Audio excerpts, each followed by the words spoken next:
골로새서 1장 16절입니다.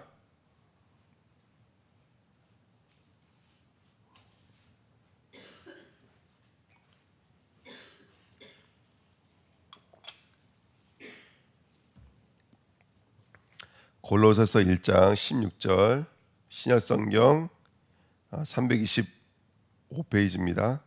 골로새서 1장 16절 말씀 같이 읽겠습니다. 만물이 그에게서 창조되되 하늘과 땅에서 보이는 것들과 보이지 않는 것들과 혹은 왕권들이나 주권들이나 통치자들이나 권세들이나 만물이 다 그로 말미암고 그를 위하여 창조되었고. 아멘. 기도하겠습니다. 하나님 감사합니다. 오늘도 이 새벽에 하나님의 귀한 은혜를 누리기를 원합니다. 우리 영이 깨어나는 시간 될 수 있도록 축복해 주시고 말씀을 통해서 우리의 본래의 자리, 원래의 자리로 돌아가는 귀한 시간 될 수 있도록 하나님 인도하여 주옵소서. 감사드리며 예수 그리스도의 이름으로 기도하옵나이다. 아멘. 이번 주 강단 말씀에 그 아담과 하와가 하나님의 형상대로 지음 받았잖아요. 근데 금방 누구 형상대로 돌아가냐면 자기 모양 자기 형상대로 돌아간다는 말씀이 분명히 있었습니다. 우리가 성경에는 분명히 우리를 하나님의 모양, 하나님의 형상대로 만들었다고 말씀하셨거든요.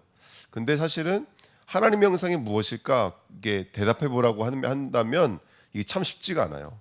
영어 성경 같은 경우에는 하나님의 형상을 이미지라고 써 있거든요. 그럼 이제 이미지, 다시 말하면 눈에 보이는 외곽이, 외형이 하나님의 형상이라고 한다면 그러면 원숭이도 하나님의 형상이 돼요.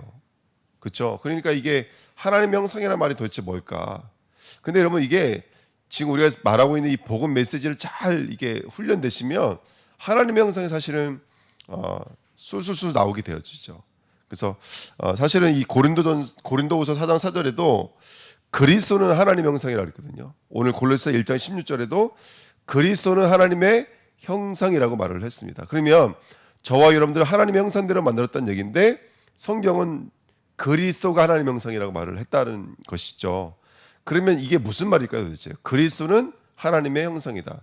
답부터 드리면 이거예요.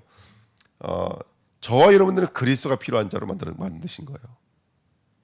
그리스도가 필요한 자로. 그게 형상이에요. 그러니까 우리가 예배드리면 은혜가 되잖아요. 우리가 기도하면 힘이 나잖아요. 그렇죠? 우리가 물론 몸이 아프면 약도 먹어야 되고 병원도 가야 돼요. 우리가 또 사람과의 관계도 중요해요. 사람과 이야기 나누면 속도 시원하고 그러잖아요. 그건 땅의 형상이에요. 근데 반대로 내가 하나님께 털어놓고 하나님께 예배드리고 기도하면 은혜 되잖아요. 힘 나잖아요. 어떨 때는 이 질병의 문제가 병원이 아니라 기도해서 우리가 응답받을 때도 있잖아요. 그게 하나님의 형상이라고요. 근데 뭐가 하나님의 형상이냐? 이게 하나님의 형상인 거예요. 너희가 내 이름으로 무엇인지 구하면 내가 너희에게 응답하겠다 그랬거든요. 그러면 하나님께 예수님의 이름으로 하나님께 구하고 있는 그 상태가 바로 하나님의 형상인 거예요. 쉽게 말하면요. 그래서 이제 예를 들어서 우리가 어저께도 우리 다락방 가서 여러 가지 이제 포럼을 했는데 성도들이 여러 가지 우여곡절이 있어요. 그 우여곡절 끝에 결국 어디에 도달하게 되냐면 그리스도라는 자리에 도달하게 되어져요. 그게 바로 우리가 가져야 될 하나님의 형상인 줄 믿습니다. 그래서 하나님의 형상이라는 말이 정말 이해가 돼야 돼요. 요한복음 1장 4절에는 그 예수 그리스도 안에 뭐가 있어요? 생명이 있었는 이 생명은 곧 사람들의 빛이라고 말을 했거든요. 그러니까 그리스도가 우리가 생명이 되어져 있는 상태, 그리스도가 우리에게 빛이 되어져 있는 상태. 어떤 문제가 있어요? 근데 그 문제가 그리스도를 통과할 때 환해지기 시작하잖아요. 이것 때문에 주신 문제였구나. 이것 때문에 주신 하나님의 계획이었구나. 이게 보여지면 환해지기 시작한다고요. 그게 바로 저와 여러분들이 누리고 있는 하나님의 형상의 모습인 거예요. 하나님의 형상의 모습. 요한복음 14장 6절에 내가 곧 길이요 진리요 생명이니 이렇게 말을 하고 있거든요. 그러니까 예수가 길이 되시고 내가 가는 여정이 되시고 내가 하나님과 동행하는 하나님의 길이 되어지는 그 여정이 그리스도. 그렇죠? 그게 바로 하나님의 형상입니다. 내 길이, 내 여정이, 내가 삶이 하나님과 동행되어지는 그 삶. 내 업이 하나님의 것이 되고 우리 가정이 하나님의 것이 되고 우리의 후대와 우리의 모든 것들이 하나님의 것이 되어지는 거. 그 자리로 나아가는 게 하나님의 형상이 되겠죠. 그래서 성경이 이렇게 말하잖아요. 너희가 내 이름으로 기도하라는 거예요. 예수 그리스도 이름 부르는 자리. 또 특별히 말씀도 여러 가지 말씀이 있지만 예수가 그리스도라는 그 말씀의 언약을 붙잡을 때, 정확한 복음을 붙잡을 때, 말씀을 붙잡을 때, 그리고 예수 그리스도의 삼륜직 직분이 정말 내 삶 속에 누려질 때, 선지자적, 제사장적, 완전의 삶이 누려질 때, 특별히 예수 그리스도의 하늘과 땅이 통일되어지는 권세가 있잖아요. 그 권세가 정말로 누려질 때, 그리고 예수 그리스도가 내 안에 계시거든요. 그가 내 안에, 내가 그 안에 있다 그랬습니다. 그러니까 이 말씀들이 내 삶 속에서 정말로 때로는 이유가 되어지고 답이 되어지고 때로는 생명이 되어져 있는 그 삶이 바로 하나님의 형상입니다. 그러면 하나님의 형상이 반대말은 뭐냐면, 하나님의 형상이 반대말은 죄거든요. 죄요. 그래서 이거예요. 창세기 3장에 우리가 말씀 나눴던 것처럼 너가 누구처럼 될 수 있어요? 하나님 같이 될 수 있어. 그 자리가 내가 하나님이 되어져 있는 거죠. 이름 부르지 않고 예수가 없이 내 생각이 기준이 되어져 있고 내 뜻이 내 목적이 되어져 있는 상태. 그게 하나님 같이 되어져 있는 거. 하나님 필요 없는 상태. 이제 우리가 이번에 창세기 6장을 들어가지만 결혼하는 게 나쁜 게 아니거든요. 근데 그들이 누가 좋아하는 대로, 자기들이 좋아하는 대로요. 자기들이 좋아하는 대로. 그리고 그들이 뭐가 됨이라? 내 영이 그들과 함께 하지 아니하니니 그들이 육신이 됨이라. 이게 바로 죄라는 거예요. 그들이 육신이 되어져 있는 상태. 그래서 예수님도 말씀하셨죠. 신약에 가서 말씀하셨잖아요. 그 사람들이 노아 때와 같이 장가들고 시집가고, 그렇죠? 장사하고 매매하고 살아가고 있는데 누구만 없는 상태? 그리스도만 없는 상태. 예수만 없는 상태. 그걸 가지고 네피림이라고 그럽니다. 네피림. 겉으로 볼 때는 대장부예요. 훌륭해 보이고 대단해 보이지만 누구만 없는 상태라면 바로 그리스도의 영만 없는 상태. 그걸 네피림이라고 합니다. 창세기 11장도 마찬가지인 거예요. 탑을 쌓았어요. 어디에 딱 닿게 만들자? 탑 꼭대기를 하늘에 닿게 하여, 이렇게 말하고요. 우리가 우리의 이름을 내고 흩어짐을 면하자. 이 말씀들이 바로 하나님의 형상에 반대되어져 있는 모습들입니다. 그래서 창세기 5장 3절에 보니까 분명히 하나님의 형상대로 만드시고 복을 주셨는데도 불구하고 자기 모양, 자기 형상대로 들어가는 거예요. 그러니까 그 족보는 죽을 수밖에 없는 족보 아닙니까? 낳고 살고 죽고, 낳고 살고 죽고. 근데 감사한 것은 그런 죽을 수밖에 없는 저와 여러분들의 삶 속에 누가 들어오신 거라면 예수님이 뚫고 들어오신 줄 믿습니다. 이게 이제 우리의 계보가 되는 것이죠. 그래서 하나님을 떠난 그 결과로 요한 13장 8절에 보니까 죄를 짓는 자마다 누구에게 소속된다고요? 마귀에게 소속되어져 있는 거예요. 마귀 소속이 되어져서 요한복음 8장 14절 보니까 너희는 너희 아비 마귀에서 났으니 어디에 서지 못하고요? 진리에 서지 못해요. 말할 때마다 거짓을 말하고 살인자의 아비가 되었습니다. 살인자가 됐습니다. 이렇게 말하고 있거든요. 저는요, 이 요한복음 8장 44절이 가면 갈수록 정말로 이해가 되어져요. 정말로. 살인자, 간음자, 거짓 증거자, 그렇죠? 탐심, 이런 말들이 저는 이게 멀리 있지 않고 정말 저는 이게 깨달아져요. 깨달아집니다. 그래서 야고보서 1장 15절에도 뭐가 잉태한 즉 죄를 낳았어요? 욕심이 잉태한 즉 죄를 낳았습니다. 여러분, 성경에서 말하는 욕심이 뭐예요? 한번 우리가 지금까지 제가 말씀드렸던 성경 구조를 한번 비교해 보세요. 하나님으로 충분하지 못한 거예요. 쉽게 말하면요. 하나님 외에 다른 것에 내 생각과 마음이 거기 있는 거예요. 그게 바로 자기 모양, 자기 형상입니다. 이게 바로 죄의 모습이죠. 그래서 욕심이에요. 하나님으로 만족하지 못해요.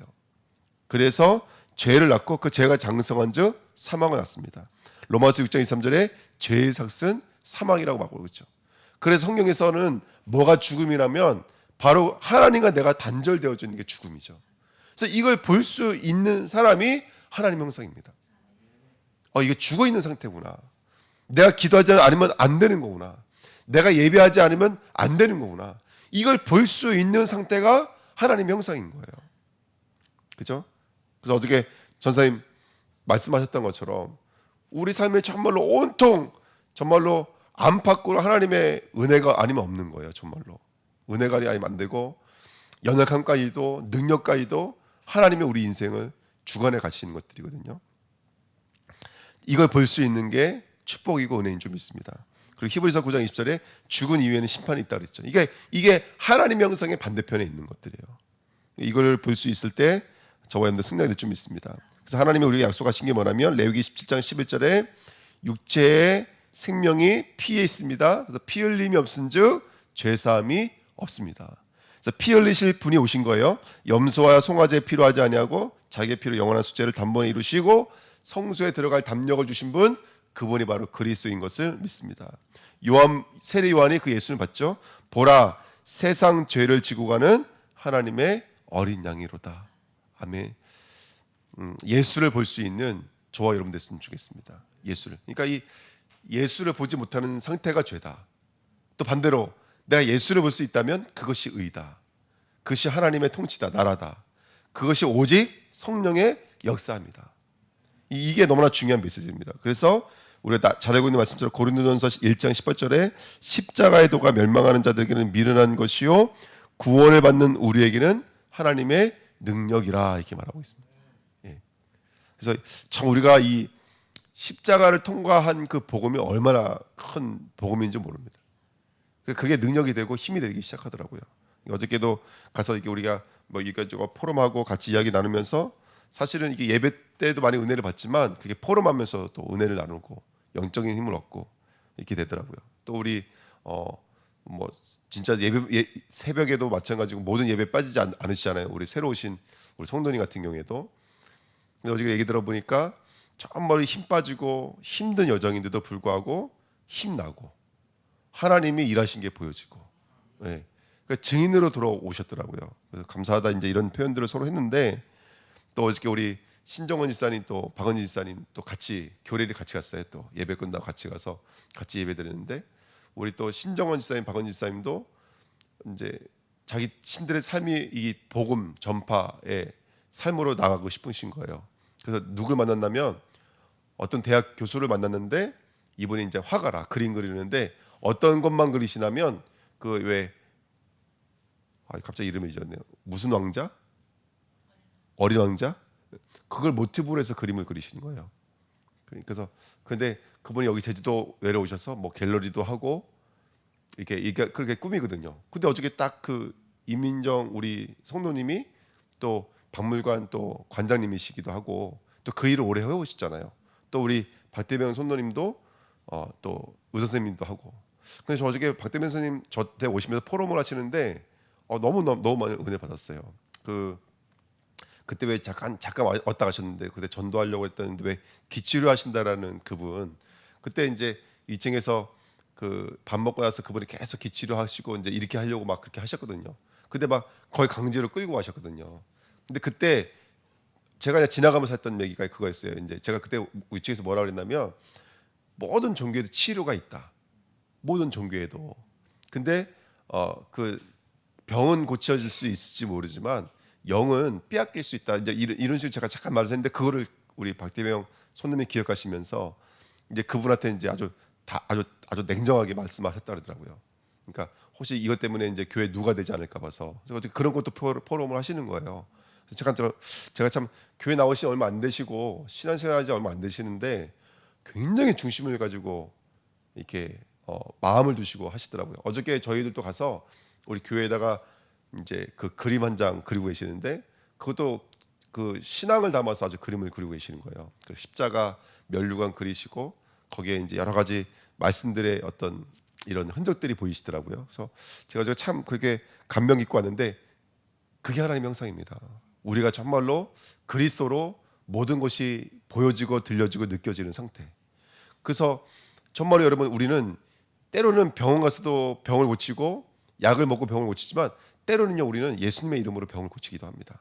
그게 우리예요. 우리가 정신 문제 있는 사람이 사실은 정신병원에 가서 병을 고쳐야 되는 게 당연한 것이지만 예수님의 이름으로 이 정신병이 치유되어지고 고쳐질 수 있습니다. 왜냐? 하나님의 형상이기 때문에 그래요. 그럼 반대로 말하면 아까 쭉 우리가 말했잖아요. 육신의 문제 아닐 수도 있어요. 그렇죠? 정신 문제 아닐 수 있어요. 가정의 문제 아닐 수 있어요. 자녀 문제 아닐 수 있다고요. 물질 문제 아니에요, 사실은. 진짜 문제는 하나님과 우리의 관계의 문제인 거예요. 그러니까 우리는 물론 우리도 병원 가서 치료도 받아야 되고 우리가 돈도 필요하지만 진짜는 하나님과 나와의 관계예요. 그거를 찾는 것을 가지고 하나님의 형상이라는 겁니다. 하나님의 형상. 그래서 정말로 우리가 어렵고 힘들 때일수록 뭐를 경험하시게 되냐면 하나님이 나와 함께 하시는 걸 이걸 경험해야 돼요. 예수 그리스도의 이름의 권능이 무엇이구나 이걸 경험해야 돼요.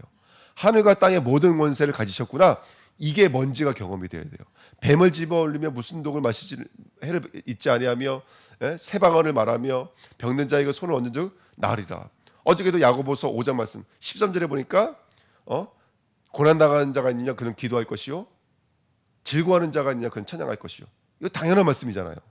당연하지가 않은 거예요. 사실 고난당하면 뭐 하기 바빠요? 우리 것들로 분주해지기 시작해요. 즐거운 일이 있으면 어떻게 되기 쉬워요? 그 즐거움에 머물기 쉬워요. 근데 야고보는 이렇게 말하고 있는 거예요. 고난인 자 얼로 연결하는 거예요. 기도하라는 거예요. 왜? 그 고난 속에도 누가 계시기 때문에. 하나님이 계시기 때문에. 즐거워하는 일이냐? 그 즐거움 속에 머물지 말라는 거예요. 하나님 앞에 나와 찬양하라는 거예요. 왜? 하나님이 계시기 때문에. 그러면서 14절에 뭐라고 말하냐면 병든 자가 있느냐? 그는 의사 선생님을 초청할 것이 아니라 교회 장로들을 초청할 것이요. 왜 이런 말을 쓰냐고요. 병든 자가 있으면 의사 선생님을 모셔야죠. 왜요? 우리는 하나님의 형상이거든요. 우리는 엘리야와 성정이 같은 사람이에요. 병든 사람에게 손을 얹은 즉 나요. 그래서 함께 모여 중보기도 하라는 거예요. 왜? 우리는 하나님의 형상이기 때문에. 우리가 이 새벽에 왜 나왔어요? 우리는 하나님의 형상이기 때문에 그래요. 우린 기도해야 돼요. 말씀 붙잡아야 돼요. 오늘도 예수님의 이름으로 기도하면 흑암이 떠나가요. 그게 우리라고요. 그래서 흙의 족보에서 나와서 하늘의 족보 속으로 들어가서 하늘의 여정을 걷는 저와 여러분들이 바로 이 시대의 남은 자가 되고 이 시대에 하나님의 사람들을 쓰임받게 될 줄 믿습니다. 그래서 아담이 하와 이름을 생명이라고 줬잖아요. 이게 바로 믿음의 고백입니다. 이 여자는 죽음을 가지고 왔지만 그런데 믿음을 눈을 열고 보니까 이 여자를 통해서 누가 오셔야 되나? 메시아가 오셔야 되거든요. 그러니까 이름을 생명이라고 짓는 거예요. 또 누구예요? 또 에녹은 자기 인생을 두고 그렇구나. 무드셀라. 정말 예수님의 심판이 있다. 마지막이 있다. 그걸 두고 하나님과 동행하는 삶을 살았어요. 그랬더니 정작 자신의 인생은 죽음이 없는 삶을 살아버린 거예요. 이게 바로 성도의 인생인 거예요. 세상에 있지 아니하니라. 이 땅에 있지만 삶은 이 땅에 있지 않는 삶을 살고 있는 거예요. 정말로. 남들은 막 매어 살잖아요.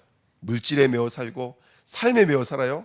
근데 에녹은 세상에 있지 않는 삶을 사는 거예요. 세상에 있지만. 자, 그 다음에 노아는 또 라멕은 노아라는 이름을 줬죠. 안식이라는 이름을 줬습니다. 그러니까 우리가 오늘 정말로 내 인생의 복음 메시지 찾아가면서 내게 주신 하나님의 형상을 오늘 회복하는 복된 시간 됐으면 좋겠습니다. 그래서 정말로 우리가 오늘 그 하나님의 형상의 자리로 들어가시고 정말로 오늘 왜 내가 기도하고 왜 내가 예배하지 않으면 안 되는지 오늘 찾아가는 복된 시간 됐으면 좋겠습니다. 그리고 나아가서 하나님이 그 인생을 붙들어 주시면 내 모습과 상관없이 나를 하나님이 플랫폼으로 쓰실 거예요. 모든 사람 예비된 자를 나에게 붙이실 것이고 그 사람들에게 정확한 답을 줄 수 있는 플랫폼으로 날 쓰실 거예요. 두 번째, 기도의 망대로 날 세우실 거예요. 정말로 기도하는 곳마다 하나님 역사할 수밖에 없는 기도의 망대로 날 세우실 거예요. 이 지역은 지금 기도의 망대들이 필요합니다. 구석구석마다 기도의 망대들이 좀 세워져야 돼요. 정말로요. 마지막으로 그렇게 하나님의 정확한 메시지를 전달하는 안테나와 같이 하나님 우리를 사용하실 줄 믿습니다. 기도하겠습니다. 하나님, 부활은 제자리로 돌아가는 것이라 말씀해 주셨습니다. 하나님, 우리가 돌아가야 될 곳은 하나님의 형상인 줄 믿습니다. 그리스도는 하나님의 형상입니다. 오늘 그리스도께로 돌아갈 수 있는 귀한 믿음을 허락하여 주옵소서. 예수 그리스도 이름 붙잡고 기도하고 예수 그리스도 이름으로 찬양하고 예수 그리스도 이름 증거하고 예수 그리스도 이름을 예배하고 예수 그리스도 이름을 높임으로 말미암아 나의 삶이 하나님의 형상으로 돌아가서 이 땅의 흙을 벗어버리고 죽음과 심판을 벗어버리고 거짓과 사망을 벗어버리고 오늘도 하나님 참된 치유와 참된 회복과 참된 하나님의 나라의 놀라운 축복을 누리는 귀한 그리스도의 백성들로 쓰임받도록 역사하여 주옵소서. 감사드리며 예수 그리스도의 이름으로 기도하옵나이다. 아멘. 감사합니다.